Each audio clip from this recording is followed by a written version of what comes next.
Exprimer toute notre satisfaction pour le travail que vous venez de présenter. On ne devait pas être étonné parce que au moment du choix, je crois que vos qualités intrinsèques pendant toute votre carrière indiquaient clairement que vous vous complétiez et que c'est la crème. En tout cas, vous faites partie de la crème des cadres du Mali et nous sommes entièrement satisfaits de ce travail. Avant d'aller plus loin, je voudrais dire un peu au ministre de la Refondation, effectivement, dans les débats politiques, les joutes entre nous souvent, il y en a qui viennent nous dire qu'ils sont sincères. Je leur ai dit qu'en politique, il n'y a pas de sincéromètre. C'est à l'acte qu'on joue qu'on sait qui est sincère. C'est ce que Léline avait appelé « les faits sont têtus ». Ce n'est qu'au fait qu'on jure, parce que la parole est souvent donnée à l'homme pour bien expliquer ce qu'il veut faire.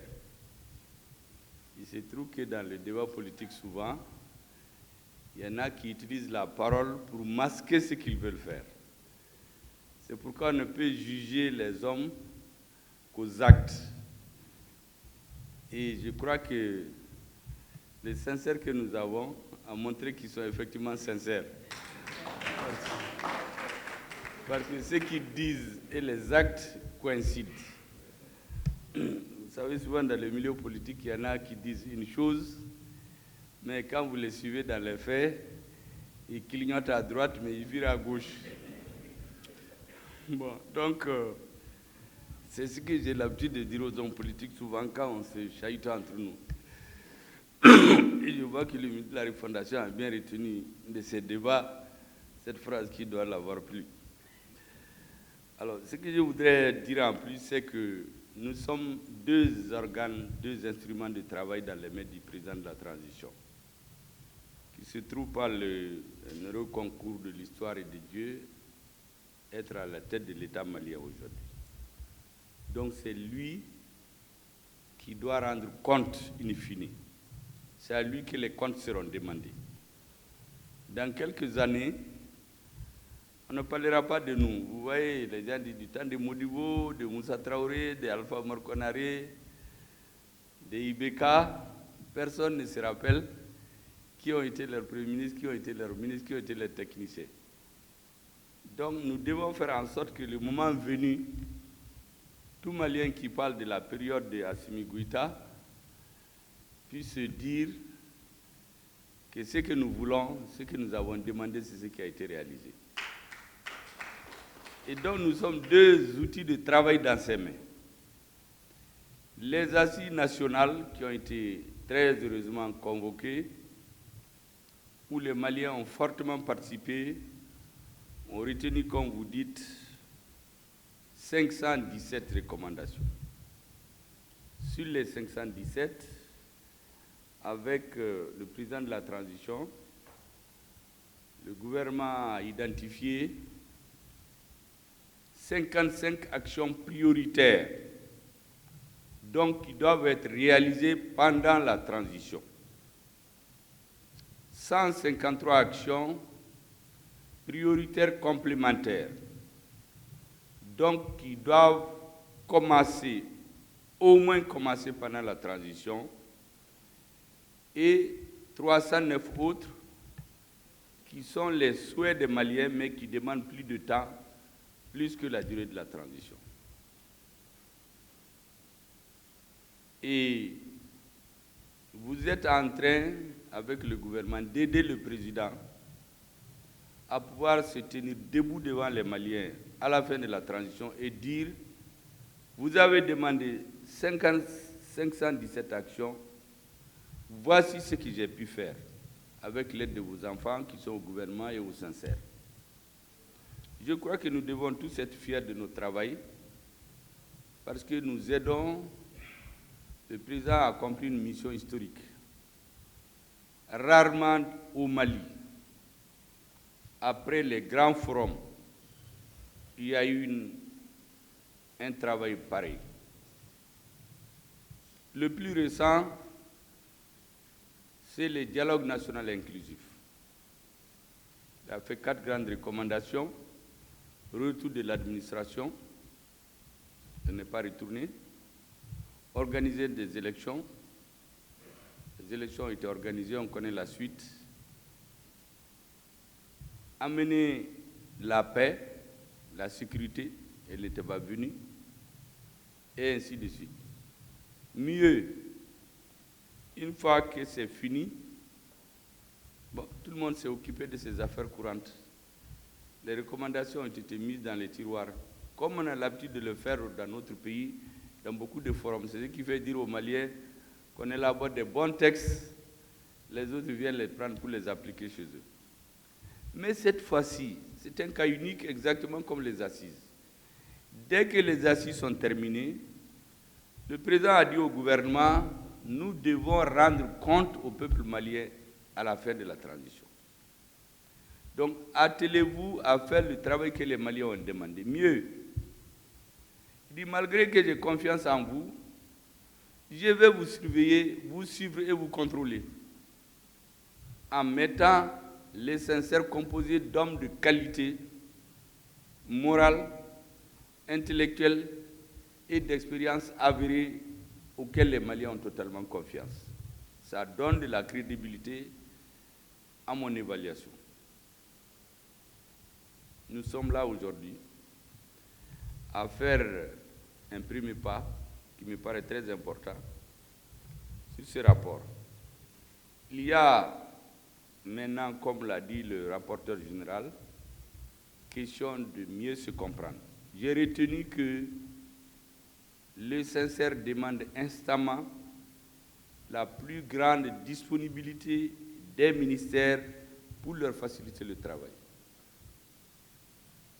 Donc, après les instructions du président et celles du Premier ministre, que le ministre retienne que les demandes du sincère sont ultra prioritaires. Elles ne sont pas complémentaires, elles sont prioritaires.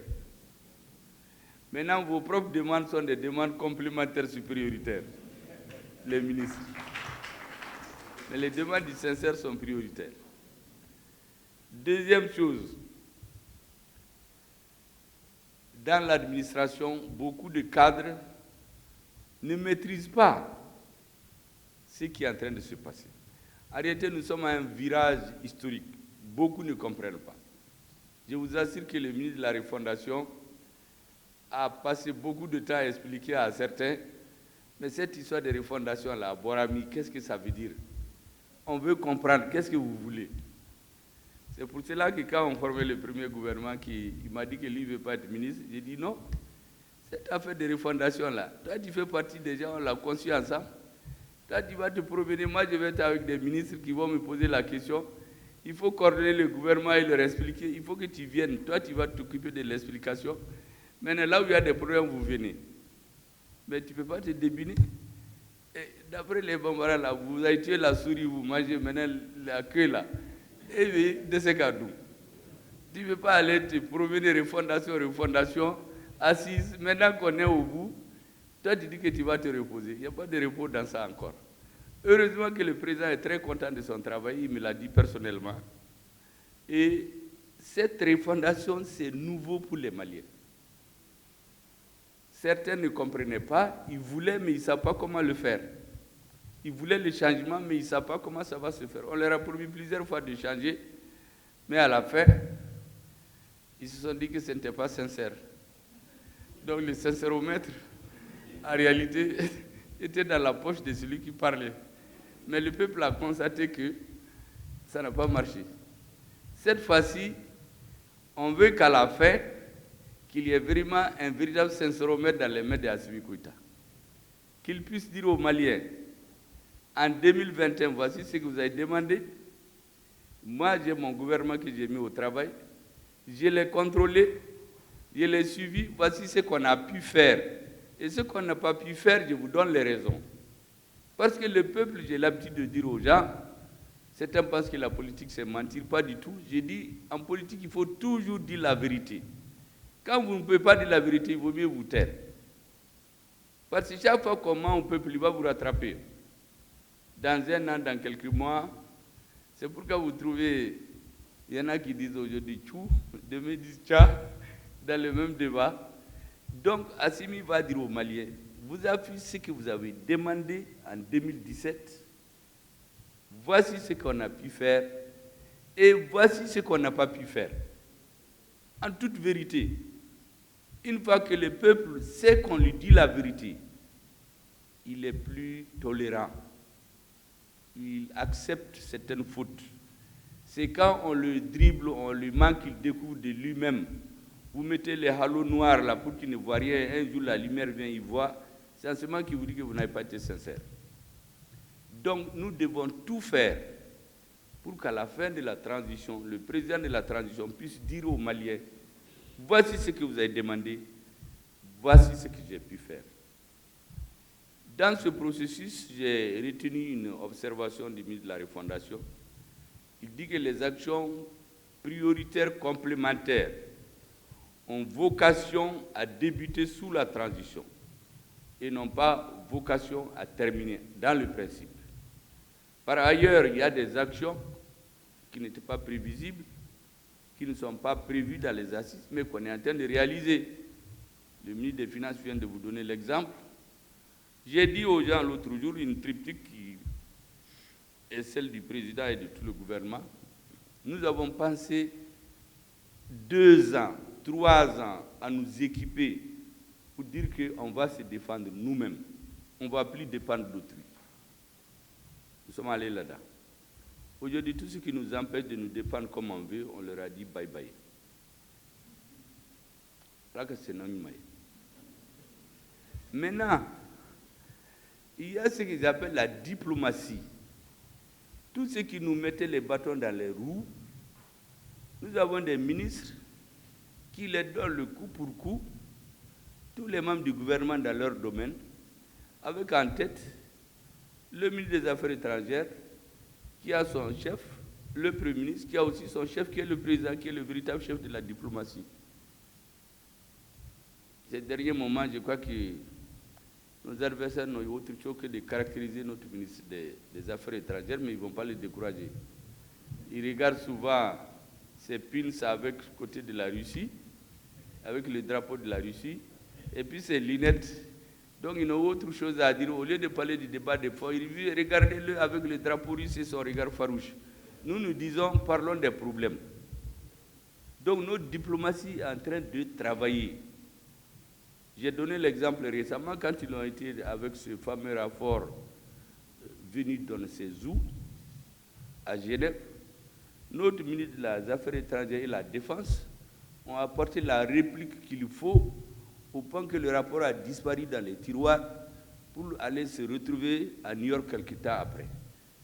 Mais ils ne perdent rien à attendre. Je sais que nous sommes prêts à tout parce que notre peuple est mobilisé. Donc la défense, la diplomatie, ce qui nous reste maintenant, c'est le problème de développement. Parce que tout ce qu'on parle, tout ce qu'on dit, le patriotisme, tout ce qu'on dit là, les citoyens les cherchent à manger. Tout ce qui nous soutiennent aujourd'hui là, s'ils n'ont pas à manger demain, c'est les mêmes qui vont prendre les cailloux pour nous renvoyer. Il vaut bien travailler et quitter à temps avant d'être envoyé. Parce que ceux qui vous applaudissent aujourd'hui, demain c'est les mêmes qui vont vous dire que ce que vous nous avez donné à Djaram, mais en fait. Donc il faut faire en sorte qu'on fasse tout sur le plan du développement économique et social. Le patriotisme, le discours patriotique et nationaliste, ça peut tenir 1 an, 2 ans, 3 ans. Sur la durée, c'est l'économie qui tient. Donc aujourd'hui, notre gouvernement est totalement centré sur ça. Le ministre des Finances, nuit et jour, cogite comment faire. Le ministre des Affaires étrangères, en tout cas, c'est eux qui s'occupent de ces questions, le domaine des étrangers. Vous savez, les principes que le président a édictés sont incompatibles pour certains pays, parce qu'ils ne sont pas habitués à ça. Souveraineté retrouvée, choix de nos partenaires stratégiques et défense de nos intérêts, défense obstinée de nos intérêts. Il y a des choix stratégiques que certains ne veulent pas. Il y a des pays dans tous les conseils d'administration, leurs représentants bloquent. Ils votent contre notre pays. Ça, c'est des choses que le ministre des Finances ne peut pas se promener partout pour le dire. Simplement parce qu'il y a des choix qu'on a faits qui ne leur plaisent pas. Ou bien on vient, il y a des intérêts de notre pays, sur le long terme on les voit, on ne veut pas les bafouer. Ils refusent. Donc on fait face à beaucoup d'obstacles. Et moi je suis convaincu d'une chose. Tous ceux-ci qui disent qu'ils aident, vous savez, dans leur pays on ne parle jamais d'aide. Aucun pays ne veut se développer avec l'aide. Aucun. Il faut que les citoyens se disent que le développement là, ça va venir de notre pays. Vous regardez toutes les grandes nations qui sont développées, on leur a donné peut-être une amorce au départ. Mais le travail, c'est les citoyens du pays. Et nous avons décidé de nous assumer. Ces trois principes nous guident. Ça a des conséquences. Ces conséquences, c'est que les choses ne sont pas faciles comme avant. Mais en réalité, il ne s'agit pas d'avoir beaucoup d'argent. Il s'agit de mieux utiliser ce que nous avons. Je disais aux uns et aux autres que la bonne tenue des finances publiques dans le même pays, avec les mêmes militaires, les mêmes citoyens, avec moins de 500 milliards en 2 ans, nous ont permis de faire quoi? Notre souveraineté retrouvée, que les Maliens parlent bien aujourd'hui, que notre armée lève la tête, que nous disons ceux qui veulent nous aider, ils nous aident, ceux qui ne veulent pas, ils ne veulent pas. Qu'est-ce qui a changé? C'est le leadership. On a un nouveau leader qui a une nouvelle vision. Aidons-le à réussir sa mission. C'est ça notre mission historique que nous devons faire. Et, monsieur le ministre de la Refondation, je suis vraiment sincère dans ce que je suis en train de dire. Merci bien.